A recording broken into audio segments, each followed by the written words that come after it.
नमस्कार साथियों, आप सबका स्वागत है हमारे YouTube चैनल ज्ञान दर्शन में। साथियों,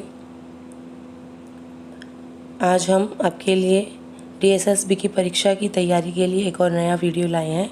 तो चलिए शुरू करते हैं। आज का पहला प्रश्न है, प्राचीन देवनागरी वर्तमान नागरी कब बनी? 10वीं शताब्दी, 9वीं शताब्दी, 12वीं शताब्दी या 8वीं शताब्दी? तो इसका सही उत्तर होगा 12वीं शताब्दी, ऑप्शन सी। अगला प्रश्न, अ स्वर का उच्चारण स्थान क्या है? ओष्ठ, तालु, मूर्धा या कंठ? तो अ स्वर का उच्चारण स्थान है डी, कंठ। कंठ हमारा क वर्ग, क, ख, ग, घ, ड़, अह और ह, ये सब हमारे क्या हैं? कंठ ध्वनि के अंतर्गत आते हैं। अगला प्रश्न, हिंदी की कितनी उपभाषाएं हैं? तो हिंदी की कितनी उपभाषाएं हैं? 5 उपभाषाएं हैं। अगला प्रश्न, निम्नलिखित में से कौन सी पश्चिमी हिंदी की बोली नहीं है? कन्नौज, बुंदेली, बघेली या ब्रज? तो इसका सही जवाब होगा सी, बघेली। अगला प्रश्न, हिंदी के किस कवि ने मैथिली में यात्री नाम से कविताएं लिखी हैं? यात्री नाम से कविताएं लिखी हैं नरेश मेहता, नागार्जुन, विपिन कुमार अग्रवाल या धूमिल? तो इसका सही जवाब होगा ऑप्शन बी, नागार्जुन। नागार्जुन जी ने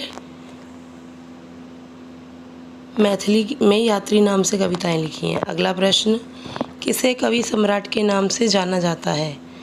भारतेंदु हरिश्चंद्र, शमशेर बहादुर सिंह, अयोध्या सिंह उपाध्याय हरिओंद या मुंशी प्रेमचंद?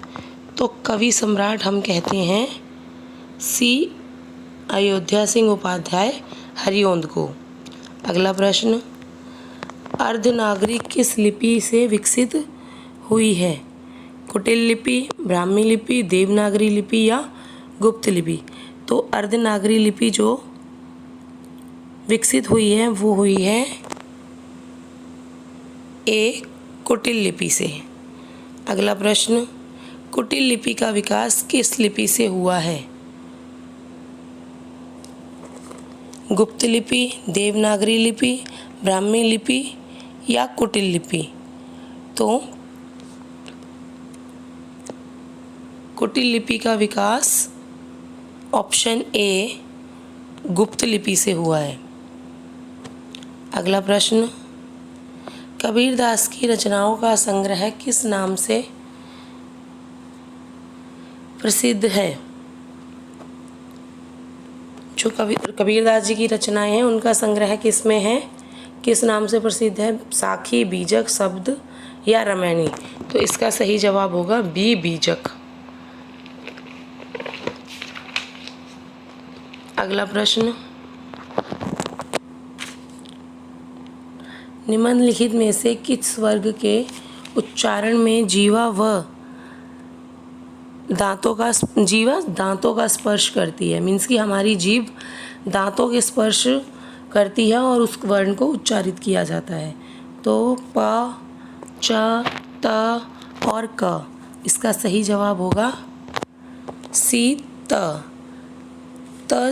जीवा में उच्चारण में हमारी जीभ दांतों के स्पर्श करती है, इसलिए ऑप्शन होगा सी। अगला प्रश्न, निराकरण शब्द में किस उपसर्ग का प्रयोग हुआ है? निराकरण, नि, निराक, निर और निरा? तो इसका सही जवाब होगा सी, निर। निर प्लस आ प्लस करण, इससे बनेगा हमारा निर प्लस आ प्लस करण, तब बनेगा हमारा निराकरण, इसलिए ऑप्शन सी। अगला प्रश्न, शब्द के सामान्य अर्थ का बोध कराने वाली शक्ति को क्या कहते हैं? व्यंजन शब्द शक्ति, अभिशा शब्द शक्ति, लक्षण शब्द शक्ति या प्रसाद शब्द शक्ति? तो सामान्य अर्थ का बोध कराने वाली है अभिधा शब्द शक्ति। अगला प्रश्न, संज्ञा के कितने भेद हैं? बहुत आसान प्रश्न, लेकिन कभी कभी हमारी ऐसे छोटे छोटे प्रश्न भी गलत हो जाते हैं। तो संज्ञा के भेद हैं 5, इसलिए हमारा ए ऑप्शन सही होगा। व्यक्तिवाचक संज्ञा, जातिवाचक संज्ञा, भाववाचक संज्ञा, समूहवाचक संज्ञा और द्रव्यवाचक संज्ञा, ये हमारे संज्ञा के 5 भेद हैं। अगला प्रश्न, आप शब्द किस सर्वनाम का बोध कराता है? प्रश्नवाचक, निश्चयवाचक, संबंधवाचक या निजवाचक? आप शब्द हम अपने लिए यूज़ करते हैं, इसलिए निजवाचक सर्वनाम।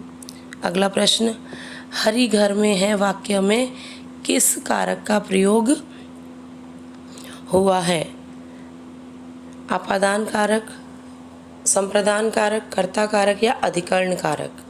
अब देखिए, यहाँ पर शब्द है में, तो हरि घर में है, में अधिकरण के अंतर्गत आता है में पर।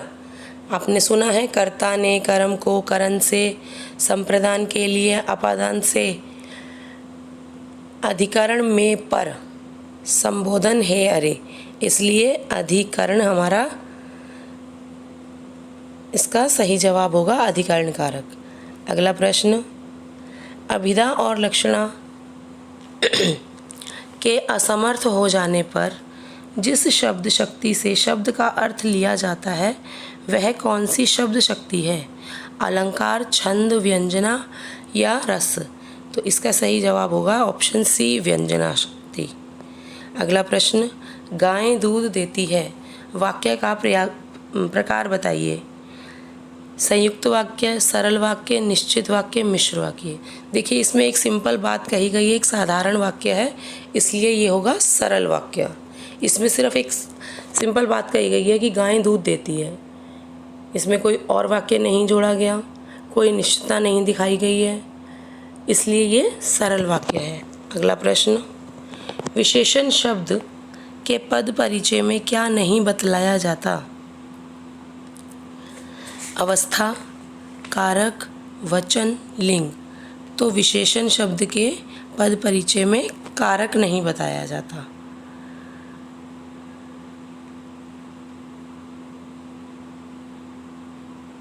क्योंकि विशेषण का पद परिचय करते समय विशेषण के भेद, अवस्था, लिंग, वचन और विशेष्य व उसके साथ संबंध आदि को बताया जाता है, ना कि कारक को, इसलिए इसका सही जवाब होगा बी, कारक। अगला प्रश्न, संहार शब्द का उपसर्ग बताइए। संहार शब्द का उपसर्ग सह, स, सह, सम। तो जब भी ऊपर बिंदी, अंग की बिंदी हो, वहाँ पर सम, म आ जाता है। अंग की बिंदी का जो है उच्चारण म से होता है, इसलिए आधा म हलंत लगा हुआ म साथ में आएगा, इसलिए इसका सही उत्तर होगा सम। अगला प्रश्न, जो धातु संज्ञा या विशेषण से बनते हैं वे कहलाती हैं पूर्वकालीन क्रिया, नाम धातु, संयुक्त क्रिया या क्रिया विशेषण? तो इसका सही जवाब है बी, नाम धातु। अगला प्रश्न, अंकुरित शब्द में किस प्रत्यय का प्रयोग हुआ है? रित, रित, कुरित या इत? तो अंकुरित शब्द में हुआ है इत, इत प्रत्यय का, क्योंकि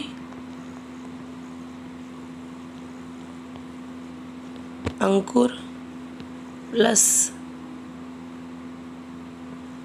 इत, तो क्या बनेगा हमारा? अंकुरित, इसलिए इसका सही जवाब होगा डी। अगला प्रश्न, निम्नलिखित में से कौन सा अलंकार शब्द अलंकार है?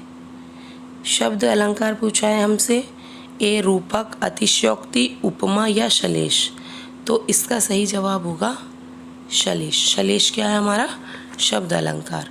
अगला प्रश्न, विद्वान लोग समय का सदुपयोग करते हैं। वाक्य में रेखांकित पद का रूप कौन सा है? गुणवाचक विशेषण, संख्यावाचक विशेषण, सार्वनामिक विशेषण, परिमाणवाचक विशेषण। देखिए, इसमें रेखांकित है विद्वान, और विद्वान कौन है? लोग। तो ये लोगों की विशेषता उनके गुण के आधार पर बता रहे हैं, तो इसलिए इसका सही उत्तर होगा ए, गुणवाचक विशेषण। अगला प्रश्न, डाकिया शब्द का बहुवचन बताइए। डाकिया शब्द का बहुवचन डाकियो, डाकियाँ, डाकिये या डाकिये। तो इसका सही उत्तर होगा डी, डाकिये। अगला प्रश्न, मनोगत शब्द का संधि विच्छेद है। मनोगत प्लस गत, मनः प्लस गत, मनो प्लस अगत और मन प्लस गत। तो इसका संधि विच्छेद होगा हमारा, ये है विसर्ग संधि। तो ये हो जाएगा मन प्लस गत, मनोगत। अगला प्रश्न, किस उपसर्ग का प्रयोग प्रतिकूल शब्द में हुआ है? उपसर्ग, प्र, परि, परा, प्रति या प्र। तो इसका सही उत्तर होगा सी, प्रति, क्योंकि प्रति प्लस कूल, प्रतिकूल। अगला प्रश्न, महिमा शब्द में किस प्रत्यय का प्रयोग हुआ है? हिम, हिमा, इमा या मा। तो इसमें हुआ है इमा प्रत्यय का। अगला प्रश्न, रूढ़ि प्रयोजन वती किस शब्द शक्ति से संबद्ध है? तात्पर्य, लक्षणा, अभिधा या व्यंजना। तो इसका सही होगा उत्तर बी, लक्षणा। अगला प्रश्न, वह कौन सा व्यक्ति है जिसने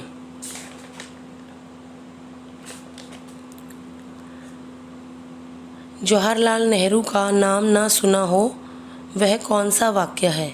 सरल और संयुक्त वाक्य, मिश्र वाक्य, संयुक्त वाक्य या सरल वाक्य।